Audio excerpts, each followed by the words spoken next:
So let's get started. I want to thank everybody for joining us this afternoon for this briefing on the Fracking Ban Act. I'd like to especially thank our bill sponsors, Congresswoman Ocasio-Cortez, Congressman Soto, and Senator Sanders. We believe that the representatives will be joining with us shortly, but they're currently on the floor casting some votes. My name is Mitch Jones. I am the policy director at Food and Water Action.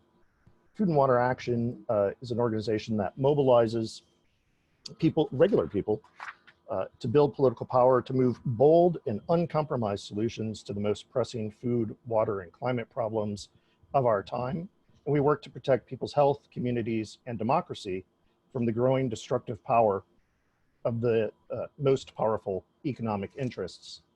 And Food and Water Action was also the first national organization back in 2011 to call for a ban on fracking everywhere. And now here we are, just a short 9 years later, having the first Hill briefing on legislation that would specifically do that, ban fracking everywhere. We have a distinguished panel to discuss various issues related to fracking today. And while we're waiting to see if the bill sponsors get a second to join us, let me go ahead and introduce the panel. I'll introduce everybody first, and then we can move on to the presentations. First is Dr. Bob Howarth. Bob is an Earth system scientist and ecosystem biologist at Cornell University. He is also, for full disclosure, a member of the board of Food and Water Watch, the sister organization of Food and Water Action. Over the past decade, one of Bob's major focuses of research has been on methane, natural gas, and global warming. And while natural gas has often been promoted as a bridge fuel that can fill a role in moving society away from coal while continuing to use fossil fuel energy, Bob's work has challenged this narrative by emphasizing the importance of methane emissions from developing and using natural gas. Next is Dr. Sandra Steingraber. She is a distinguished scholar in residence at Ithaca College and a co-founder of Concerned Health Professionals of New York, which compiles the annual monograph, The Compendium of Scientific, Medical, and Media Findings Documenting Risks and Harms of Fracking, which is in its 6th edition. She is also the author of such noted books as Living Downstream, An Ecologist Looks at Cancer and the Environment, and Raising Elijah, Protecting Our Children in an Age of Environmental Crisis. Anthony Rogers serves as the policy coordinator and Green New Deal lead for the Climate Justice Alliance and its members. Anthony writes numerous articles for various publications discussing the axiomatic nexus between the climate crisis and racial justice, and has spoken of this issue at universities and gatherings throughout the United States and Europe. Dallas Goldtooth is a Keep It in the Ground campaigner for the Indigenous Environmental Network. He travels extensively to help fossil fuel and hard rock mining impacted communities tell their stories through social media, video, and other forms of communication. And finally, Peter Knowlton is the past president of the United Electrical, Radio, and Machine Workers of America. UE represents about 35,000 workers in a wide variety of manufacturing, public sector, and private sector jobs, private service sector jobs. So that is the panel that we have for you all today. And I believe we will have time before the bill sponsors are able to join us to at least begin the panel. We might have to interrupt after the first presentation, but first is going to be Dr. Bob Howarth to talk about the climate impacts of fracking. Bob? Thank you, Mitch. It's a real pleasure to be here today and support the Fracking Ban Act. I want to talk about fracking in the context of climate disruption, and specifically methane, as you briefly mentioned, one of my interests. Shale gas from fracking is methane.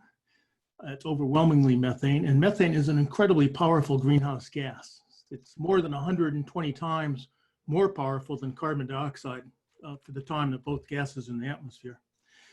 Luckily, there's a lot less methane in the atmosphere, and it doesn't stay in the atmosphere as long as carbon dioxide, but it still is important in global warming. And about 1/4 of all of the global warming we've experienced and climate disruption over the last 2 or 3 decades is driven by methane. It simply is not possible to develop and use shale gas, which again is methane, without some of that methane being emitted to the atmosphere. In part, it's just leaks. Gases are leaky things. It's almost impossible to control them, but there's also a lot of purposeful emissions. For instance, after a well is fracked, the frack return fluids come to the surface, but mixed with that's a bubbly froth of methane, and industry practice is often to just let that go to the air because it's the cheapest, easiest thing to do. So the latest science tells us that between 3% to 6% of the lifetime production of a shale gas well is emitted to the atmosphere as unburned methane. And for the climate context, back in December of 2015, the nations of the world came together to agree on the COP21 accord. They agreed that we want to keep the planet well below 2 degrees Celsius, and that we really want to try to keep it below 1.5 degrees Celsius from the pre-industrial baseline, because if we don't, we run an increasing risk of runaway global warming and climate disruption. Now, coming back to methane on that, the climate system responds far more quickly to changes in methane than to carbon dioxide. If we were to reduce carbon dioxide emissions now, it turns out we cannot meet those COP21 targets simply by doing so. We'll warm the planet to 1.5 degrees, probably within the next decade, and to 2 degrees, and we're going to keep it well below 2 degrees, probably in the next 25 to 30 years. On the other hand, if we reduce methane emissions now, we slow the rate of global warming now, and it really is the only shot we have at meeting those COP21 targets. Now, unfortunately, methane was steady for from 2000 to 2007 or 8 or so, but over the last decade, methane's been rising rapidly in the atmosphere, and the latest research shows that that rise is not only coincident with the shale gas revolution, but a large part of it's caused by the shale gas revolution. Between 1/3 and 2/3 of the total global increase in methane over the last decade is from shale gas production, largely in the United States. So to summarize that, shale gas development in the United States is quite directly responsible for a significant amount of the increase in global warming observed over the past decade, because of these methane leaks, and it's one of many reasons why I would like to see all join behind the Fracking Ban Act. So thank you for the chance to talk about this issue. Thank you, Bob. I would mention, as Gerardo has put in the chat, we are open to take questions live during the presentations, but we also have time reserved at the end of the briefing for folks to ask questions as well. And I've been alerted that Congressman Soto has been able to join us. First elected in 2016, Darren Soto represents Central Florida in Congress. Congressman Soto entered public service to work on behalf of hardworking Floridians.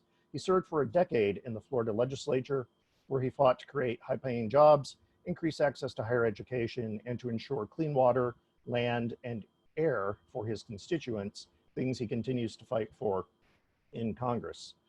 So it's my pleasure to welcome Congressman Soto to say a few words.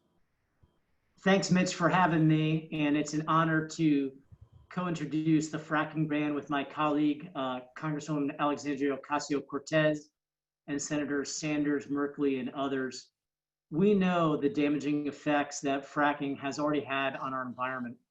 I started on this crusade probably a little over 5-6 years ago now, when I was first in the state Senate and we saw the threat of fracking start to rear its ugly head in Florida, and filed the first fracking ban in the history of the state in the Senate that year. And I was met with initially ridicule because some folks said, oh, it's not happening in Florida. This is a solution in search of a problem, and we shouldn't regulate things before we know whether they may be good for our economy, among other issues. Many of you may know in Florida, we get most of our water from the aquifer underneath in what is primarily an old reef. That's what Florida is essentially a limestone reef for the most part until you get to North Florida. So fracking is particularly detrimental, not only for wildlife, but for our water supply, of course, for our way of life as Floridians. We are outdoors men and women. That's what we love to do, is to enjoy the beaches and the oceans and the rivers and the parks and so many other of these wonderful outdoor activities and protect our wildlife.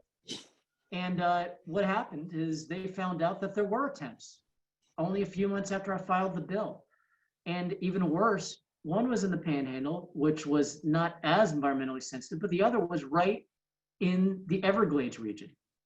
And it wasn't until the Miami Herald and Tampa Bay Times was able to figure that out that that suddenly it became a lightning rod in the state.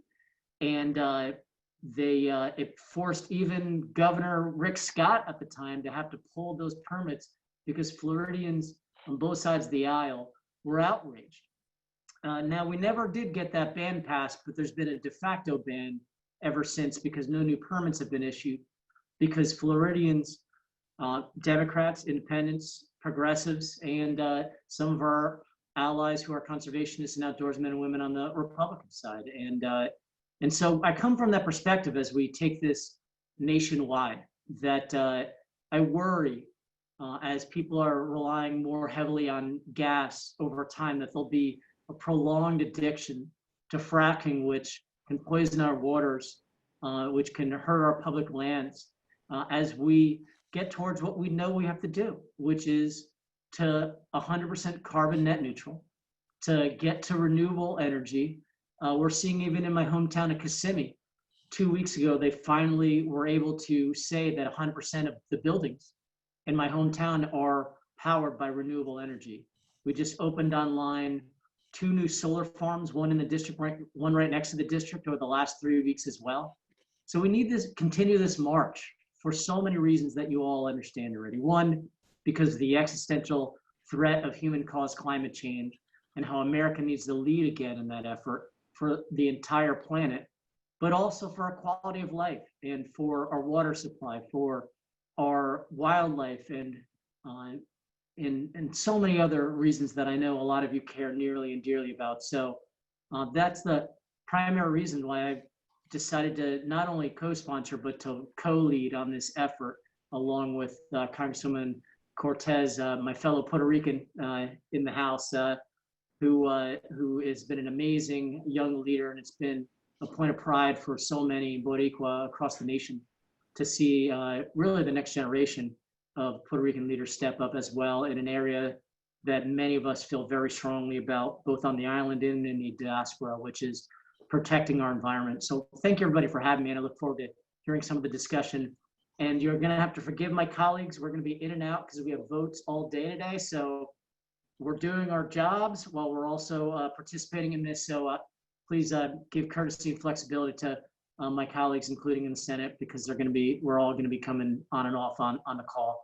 But this is very important to us. So we're definitely gonna make time to hear from you all. Thank you for having me. Thank you, Congressman, and we're glad you're able to join us. We've at Food and Water Action and Food and Water Watch have been involved in those fracking fights in Florida that you've mentioned, and I think it is, as we consider fracking to be a lightning rod issue on climate nationally, it is, as you mentioned, been a bipartisan issue in Florida as well as in Maryland, where I'm based, where we successfully banned fracking 3 years ago. A bipartisan issue, which shows that it doesn't need to be that sort of a lightning rod. It's common sense policy that we need to fight the worsening effects of climate change and our growing climate chaos.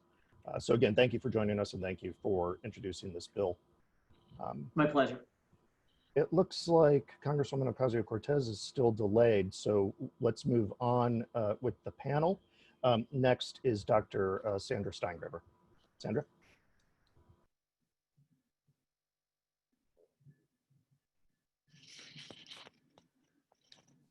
Good afternoon. My name is Sandra Steingraber. I'm a PhD biologist and distinguished scholar in residence at Ithaca College, where I study the public health effects of fracking, and my pronouns are she, her. I'm also the co-founder of Concerned Health Professionals of New York, a group of environmental scientists and physicians who came together in 2012 to help inform the citizenry and our elected representatives in Albany about the risks and harms of fracking for their health. And as such, we compiled a compendium of findings, pulling out of the peer-reviewed technical literature all the relevant studies and then translating them into plain English. In December 2014, we were thrilled when New York Governor Cuomo turned our state's temporary moratorium on fracking into a statewide ban, citing irremediable public health risks as the reason for the prohibition. This decision aligned with our own findings. At the time of New York State's ban decision, there were 400 studies in the peer-reviewed literature, and the vast majority showed a clear evidence for harm or risk of harm. And that was 5.5 years ago. And we knew then that we were working in a moving stream of data. Today, there are nearly 2,000 studies published on the dangers of fracking, which is to say that we now have almost 5 times as much evidence for harm as we did when New York State banned fracking in 2014. And we at Concerned Health Professionals of New York headquarters are busy working on the 7th edition of our compendium as other states, municipalities, and nations consider banning this form of oil and gas extraction, which literally uses our precious freshwater resources as a club to blow up the bedrock below our feet, turning it into shards in order to exhume the bubbles of oil and gas trapped inside of it. Let me pluck out of this vast ocean of data just one new study that will appear in our forthcoming edition. Published on July 15th, just last week, this study looks at pregnant women living near fracking sites in Texas where flaring takes place.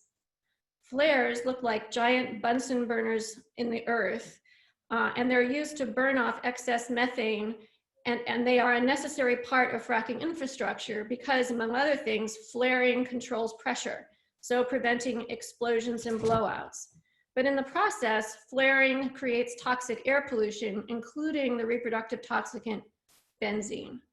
So this study found that Texas mothers exposed to high numbers of nightly flare events in their communities were 50% more likely to give birth prematurely. And further, the risk of preterm birth was highest among Hispanic women. And I would like you to know that preterm birth is the leading cause of disability in the United States. While this is just one study, and you can think of it as a single puzzle piece in a 2,000-piece jigsaw puzzle, we know that it is part of a much larger body of evidence. We have other studies from California, Colorado, and Pennsylvania that show harm to infants born to mothers living near fracking wells or other pieces of fracking infrastructure. These include preterm birth, small for date births, and babies with unusual birth defects. Altogether, these studies show that fracking is terrible prenatal care. And they show that fracking is an environmental injustice. While oil and gas itself is not disproportionately located under communities of color and impoverished neighborhoods, that's exactly where the wells, the pipelines, the flare stacks, the compressor stations, the processing plants, the refineries, and the power plants are located. And you will be hearing more about these sacrifice zones from my esteemed colleague, Anthony Rogers-Wright, who's going to follow me on this panel. Please know that these data are very clear. Black, Latinx, Indigenous, and poor rural white communities are hurt most by fracking. These harms include not only poor pregnancy outcomes, but also respiratory impacts such as asthma and cancer risks. It is a scientifically verified statement to say that fracking is a form of environmental racism. In addition to babies and pregnant women, our research shows that workers in the fracking industry are also disproportionately harmed. Fatality rates in the oil and gas industry are 3.5 to 7 times higher than the national fatality rates for workers. Well pad and pipeline workers have elevated rates of injuries, including crushing injuries, amputations, and burns. And many of these are fatal injuries. In other words, fracking jobs are killing jobs. In addition, benzene, which we think is responsible for a lot of the harm to babies, is also being detected in the urine of well pad workers in Colorado and Wyoming at levels that we know are sufficient to cause leukemia. Fracking jobs are killing jobs. Finally, in all of our research, we could find no evidence that any set of rules or regulations, even if perfectly enforced, could mitigate these harms and make fracking safe. The problems of fracking, especially water contamination and toxic air pollution, are inherent to the practice. That's in part because some of fracking's many component parts, which include the subterranean landscape itself, are simply not controllable. Shattering the bedrock is an unpredictable, leaky, and chaotic process. So to conclude, there is no evidence that fracking can operate without threatening public health directly and without imperiling climate stability on which public health depends. The only method of mitigating its grave harm to public health and the climate is a complete and comprehensive ban on fracking. Thus, I ask you, legislators all, to co-sponsor the Fracking Ban Act, H.R. 5857, S. 3247, and I stand ready to answer your questions. Also, our compendium is available to you as a full open access monograph on our website, concernedhealthny.org. And my postscript is this: I chose a piano for my background, my backdrop today. This is the piano my children learn to play. It's an instrument with 88 keys, and I intend it as a metaphor. We are all human beings with 46 chromosomes, and the chromosomes are like the keys of the piano. They're what we inherit, but the pianist, the fingers of the piano, are the environment itself. The environment plays the piano, and the environmental signals that interact with our chromosomes can cause harm, or they can nurture us along. And we can use a piano to play a Bach invention, or we can play honky-tonk, right? So I want to say that we don't have to play the fossil fuel dirge anymore. We can transform this instrument, our energy system, into a new song. We can have a major key. We can change up the tempo to pesto and move fast. It can be an anthem to renewable energy, and we can all sing along. Thanks. Thank you, Sandra.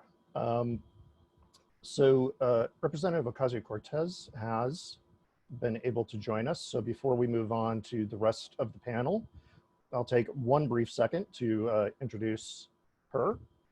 As you all know, Congresswoman Alexandria Ocasio-Cortez is a third-generation Brocksite and a former organizer, although she still does a lot of organizing in her current job. She currently serves the 14th District of New York in the Bronx and Queens. She grew up experiencing the reality of New York's rising income inequality, which inspired her to organize her community and to run for office on a progressive platform with a campaign that rejects corporate PAC funds. Since her swearing into Congress in January of 2019, the Congresswoman has remained committed to serving working class people over corporate interests and advocating for social, racial, economic, and environmental justice by introducing bold legislation like the Green New Deal for public housing and, like the Fracking Ban Act, to address the realities that we all face. And so it is my pleasure to introduce to everyone and to welcome to this briefing Representative Ocasio-Cortez. Of course, thank you so much, Mitch, and thank you to all of our panelists and our organizers and experts that have been doing such incredible work. Thank you to Representative Soto as well, who has been playing such an important role in leading in this fight.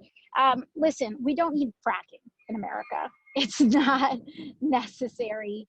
In fact, it makes things worse. These fantasies about it being a bridge fuel to help us decarbonize, we know is being increasingly debunked by science. The methane emitted, before we even get to the pollutions and the health consequences, just the methane emissions from fracking can be up to 86 times more potent when it comes to contributing to climate change than typical carbon emissions. And so we know that this is not helping and in fact worsening some of the greatest challenges posed to us in confronting the existential threat to our future, that is climate change.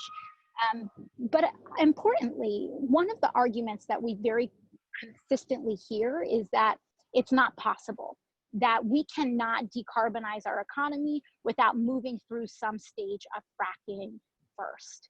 And to that, I think it's important that we actually examine some of the fracking fights that we have had on the micro level, because we have not just heard this on federal level, we've heard it after pipeline project upon pipeline project.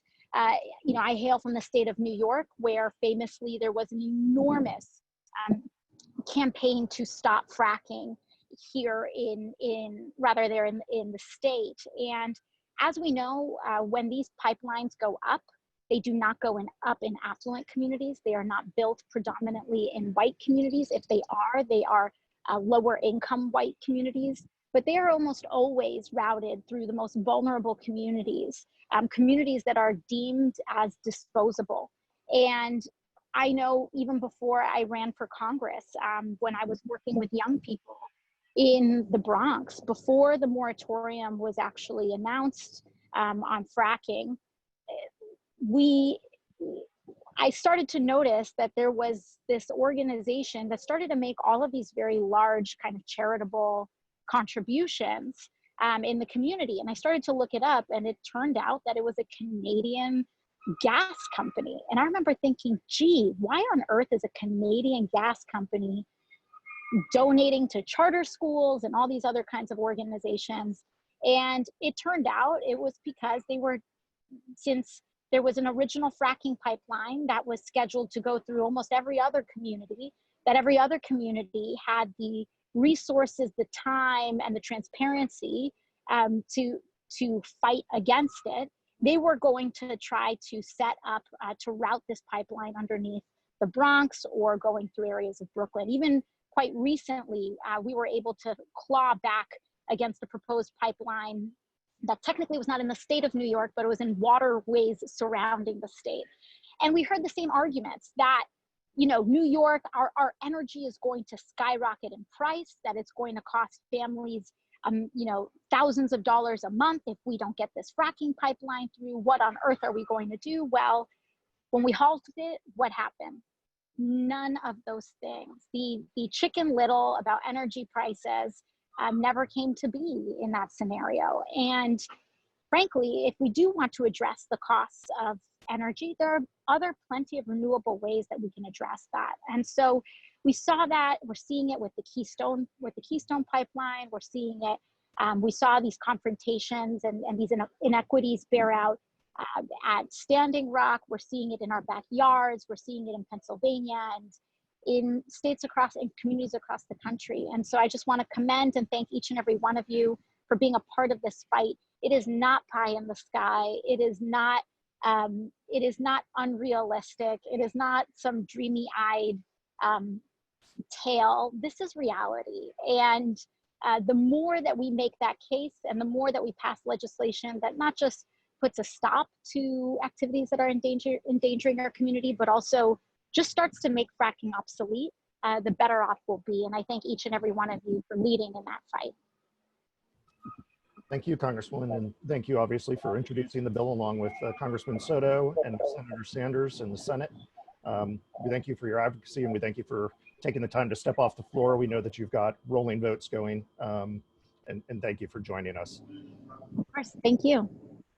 So we're going to continue with our panel now. You know, we've addressed the climate impacts, we've addressed some of the public health impacts, but what's vitally important as we move off fossil fuels and into our clean energy future is that we do so through a fair and just transition for frontline communities, as Dr. Steingraber had mentioned, and also for workers. And the rest of our panel is going to focus on the environmental justice and just transition components of this clean energy revolution that we are promoting through the Fracking Ban Act.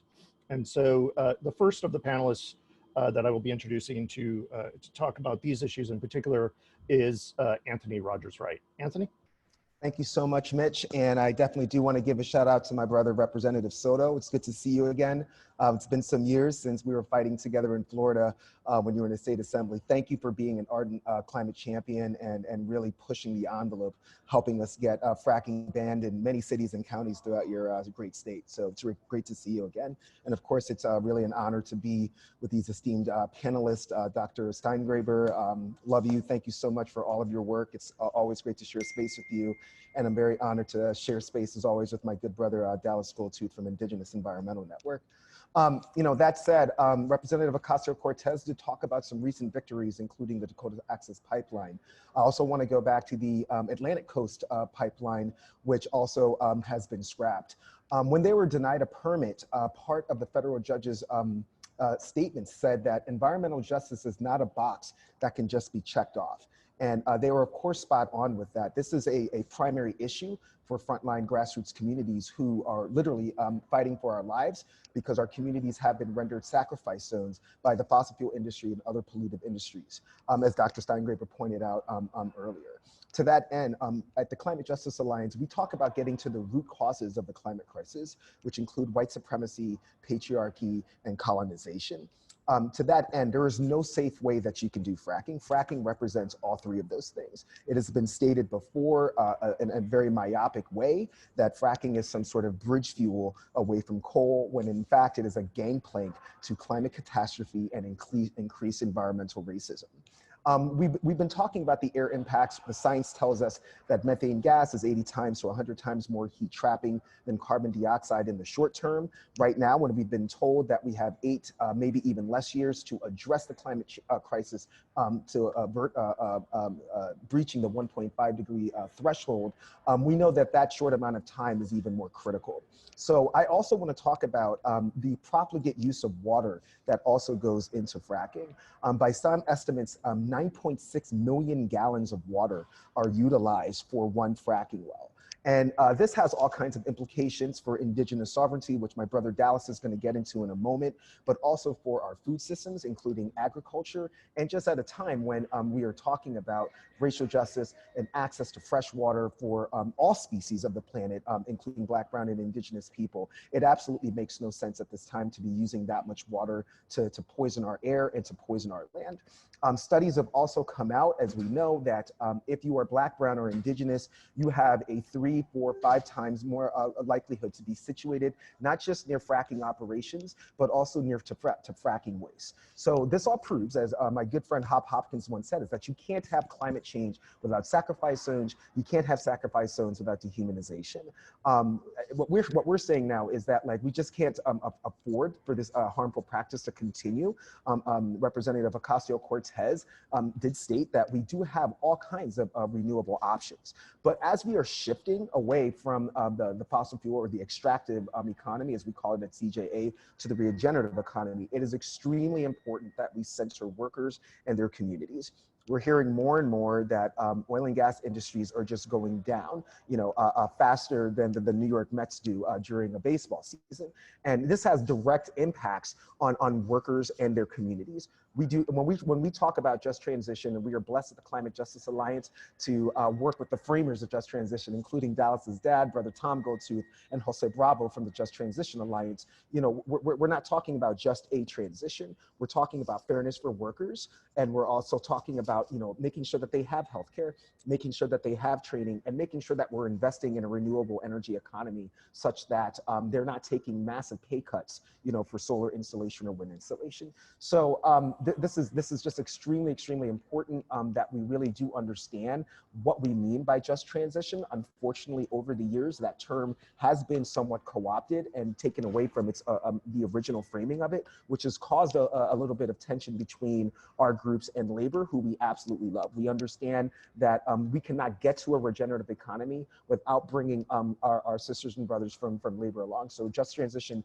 is a form of climate justice, just like racial justice is a major component of climate justice. The last thing that I'll say before I pass it on to my brother Dallas is that one thing that we also have to do as part of this fracking ban is really attack this Halliburton loophole, which has been a specter for too many years. The fact that the people don't know exactly what's going into this hydraulic fracturing fluid is just an abomination. It goes against the tenets of the Emergency Planning and Community Right to Know Act, and it itself is an assault on public health and a contributor to environmental racism. So I'm really, really excited to be a part of this. So much appreciation to you, Representative Soto, to Representative Ocasio-Cortez, and of course our good brother from Vermont, Senator Sanders, for really stepping up and having the bold vision to say, no, we don't need to phase this out. We need to end it right now in order to get to the regenerative economy, to keep people alive, especially in this age of the pandemic that we find ourselves in. So thanks a lot for listening, and I look forward to your questions as well. Thank you, Anthony. And Congressman Soto has to go to the floor, so we thank him again for having stuck around to listen to the panel. Next up is Dallas Goldtooth of the Indigenous Environmental Network. Dallas. Hey everybody, thank you so much, and thank you to the representatives for bringing this space together and putting this legislation forward, and we support this. You know, Indigenous communities have been fighting extractive industries since the very beginning of settler colonialism on Turtle Island, what we call so-called North America. You know, the struggle is nothing new for us. And I do want to celebrate the wins that have already been stated. I want to add to this. You know, we've seen some tremendous news coming out in the past few weeks on the fight against pipelines.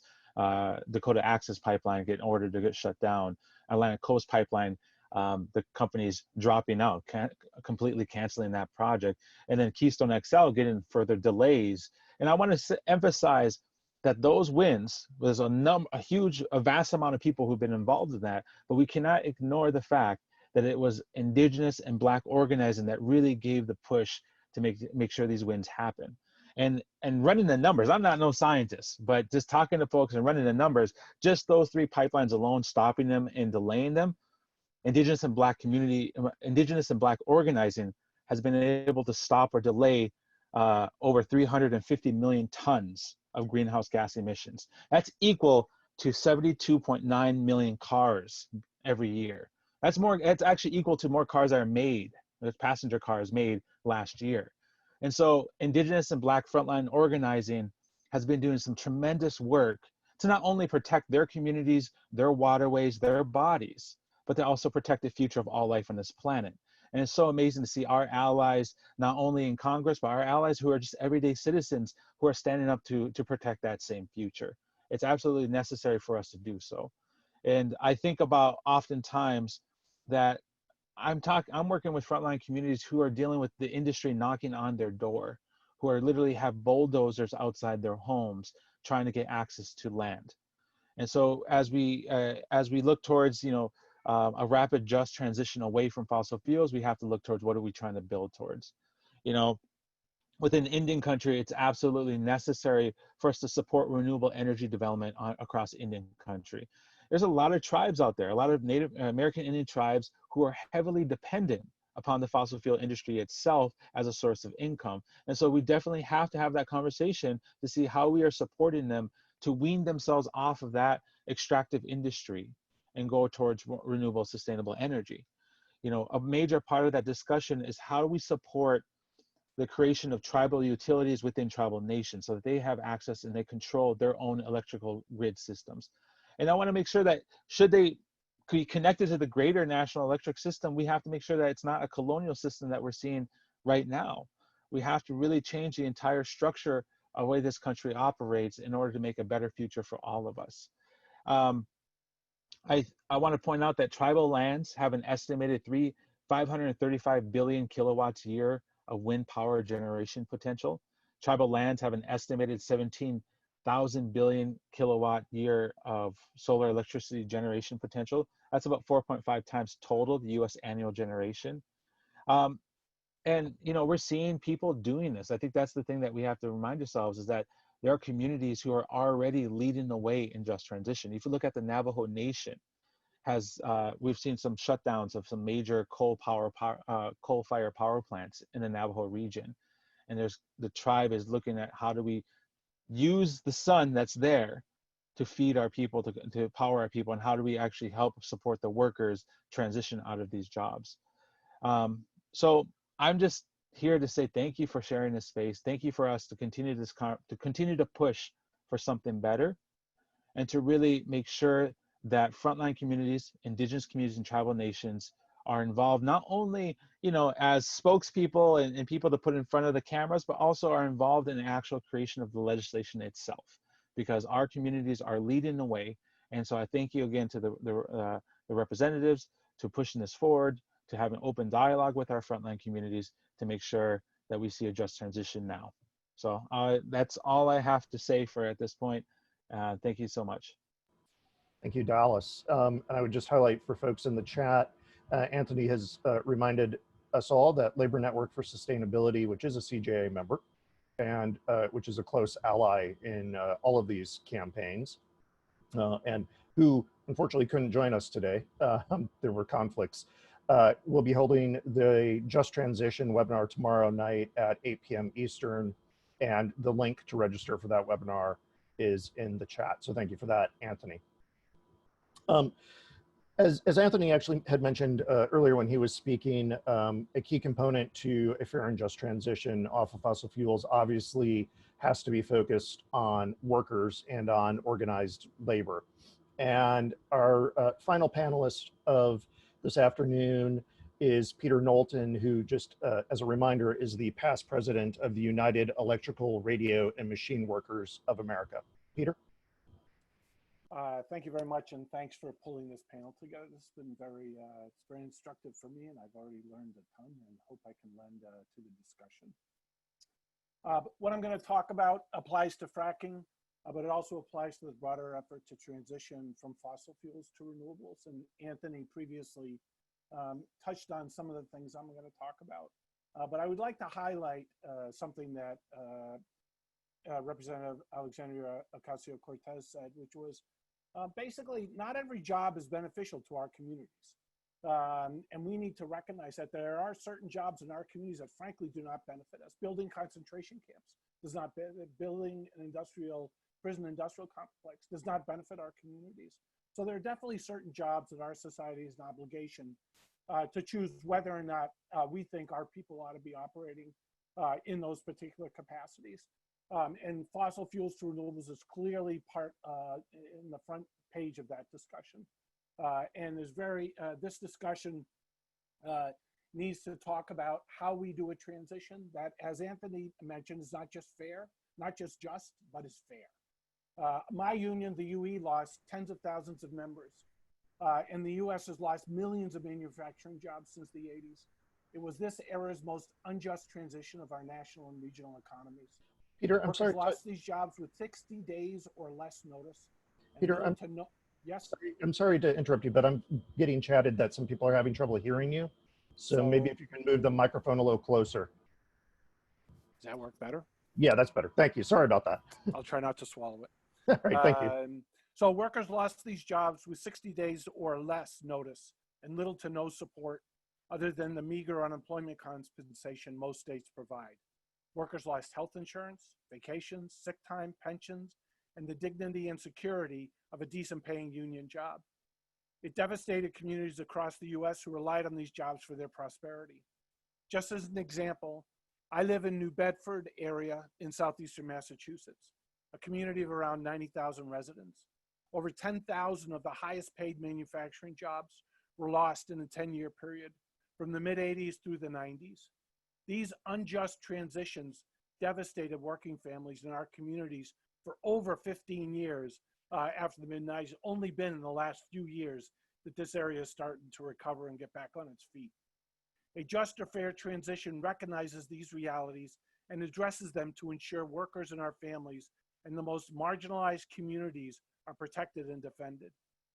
Ability for workers to elect to retrain or improve their skills in other areas of work should be done sooner rather than later, preferably years before their job is particularly impacted or their industry.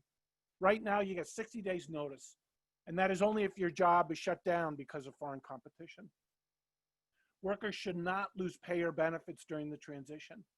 This principle is very similar to why the $600 per week additional unemployment compensation during the COVID-19 pandemic is necessary. People won't stay home if they are economically forced to go back to work. People will oppose with all their fiber any transition from fossil fuels to renewables if they believe they will lose their livelihood because of the transition. New job opportunities and training in a renewable economy need to be prioritized for marginalized and impacted communities, including Native nations, and those jobs which will no longer be necessary in a renewable economy.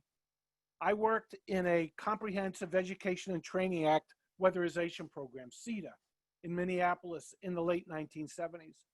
Its focus was to recruit and develop some of the first women and people of color into the building trades. That focus on affirmative action and job opportunities needs to be on the front burner. Towns, cities, and Native communities will require massive federal assistance to ensure these communities have more sustainable and equitable and fair job opportunities. In particular, and finally, I'd like to talk quickly about what Massachusetts and the Dukakis administration did in the 80s to address massive plant closings in our state. We still had the inadequate 60-day notice of closings, but the state set up workers' assistance centers for certain areas and partnered with local unions affected and worker leaders to facilitate for a year laid off workers in that unjust transition. Having coworkers and recognized leaders of your union or of the community assisting impacting workers creates a culture of solidarity you miss with the typical unemployment bureaucracy that has no connection to the laid off workers' lives. Finally, as someone who lived in Western Pennsylvania for a number of years, and that's where our national office presently is located, I think it should be mentioned that there is this huge project underway that needs to be shut down. And that's the cracker plant outside of Western Pennsylvania, where there's over 10,000 fracking wells that are going to be connected to this cracker plant that is presently employing around 1,500 to 2,000 building trades workers to construct it. Shell is building it. It's not needed. It's not necessary. And it seems to me that it's a first step that we ought to be taking is that we ought to call for the closure of all new projects dealing with fracking or any other fossil fuel industries. Finally, I want to thank for the opportunity to be on this wonderful panel, and I encourage everyone to encourage your congressperson to co-sponsor and support the Fracking Ban Act. Thanks, appreciate it. Thank you, Peter, and thank you for mentioning the cracker plant in Pennsylvania. This is a major investment in exactly the wrong thing that is being pushed by members of the congressional delegation and also by the present administration in the Ohio River Valley.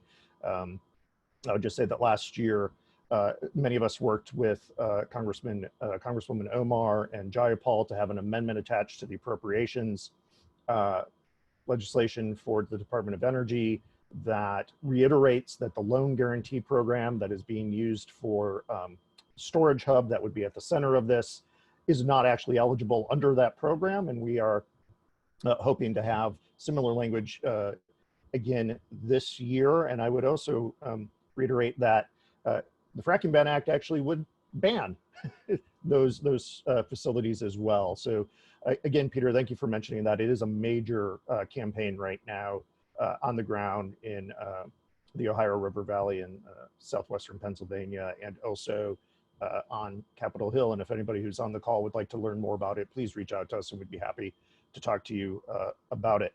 Unfortunately, Anthony had to run, but if folks have questions, we can get them to Anthony and get you answers for them. I just want to thank all the panelists who were here today before we get to questions.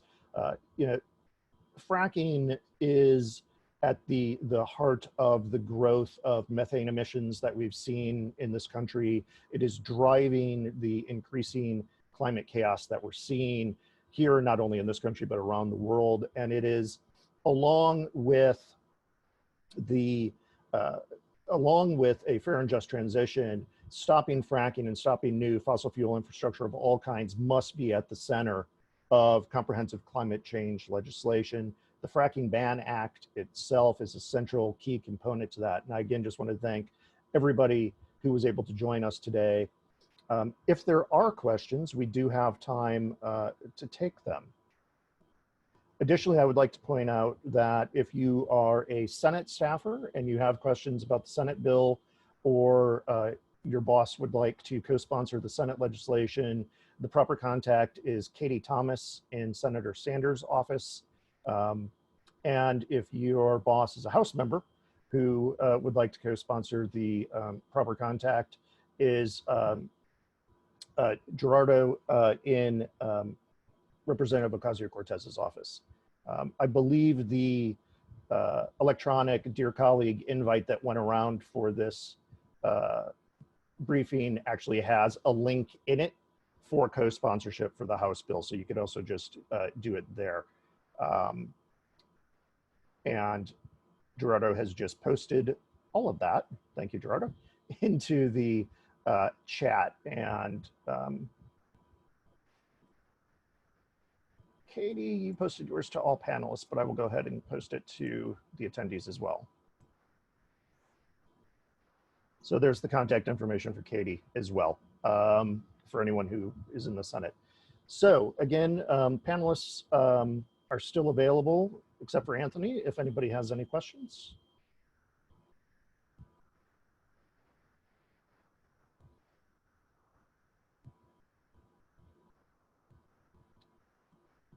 I have not seen any come through yet, but people are standing by to push them to me if there are any.